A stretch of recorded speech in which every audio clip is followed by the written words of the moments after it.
ইরানের হামলায় ইসরায়েলি ভূখণ্ডের চিত্র মনে করিয়ে দেয় বিধ্বস্ত গাজার দৃশ্য। তেহরানের ছোড়া মিসাইলে বদলে গেছে ইসরায়েলের রাজধানী তেল আবিবের নকশা। ধ্বংস হয়েছে অনেক বাড়িঘর, স্থাপনা। হামলার ভয়াবহতায় চরম আতঙ্কিত ইসরায়েলিরা। আর এইটা ওইটা না, কাপড় ধোয়ার একটাই সলিউশন, চাকা অনেক।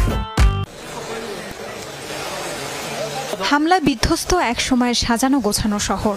পাখির চোখে ধারণ করা ধ্বংসযজ্ঞের এই দৃশ্য গাজার নয়, বরং ইসরায়েলের। গত ১.৫ বছরের বেশি সময় ধরে চলা তাণ্ডবে ধ্বংসস্তূপে পরিণত হওয়া গাজা উপত্যকারই যেন প্রতিচ্ছবি দেখছে ইসরায়েলিরা। গেল শুক্রবার ইরানে ইসরায়েলের হামলার জবাবে অপারেশন ট্রু প্রমিস 3 চালায় তেহরান। ছোড়া হয় মুহুর্মুহু মিসাইল। ক্ষেপণাস্ত্রের আঘাতে ক্ষতিগ্রস্ত হয়েছে রাজধানী তেল আবিব সহ ইসরায়েলের বিভিন্ন এলাকা। তবে সবচেয়ে বেশি ক্ষয়ক্ষতি হয়েছে তেল আবিবের মধ্যাঞ্চলে।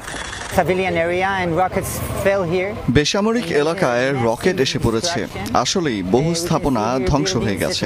ধ্বংসস্তূপের নিচে অনেকে চাপা পড়েছিল।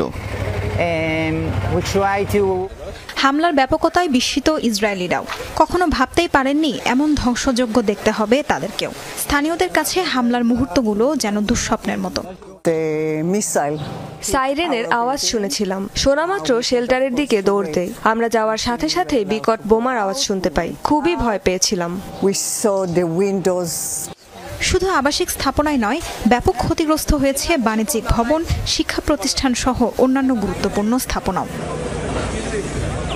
তাসরিয়ান সোবহান, যমুনা নিউজ।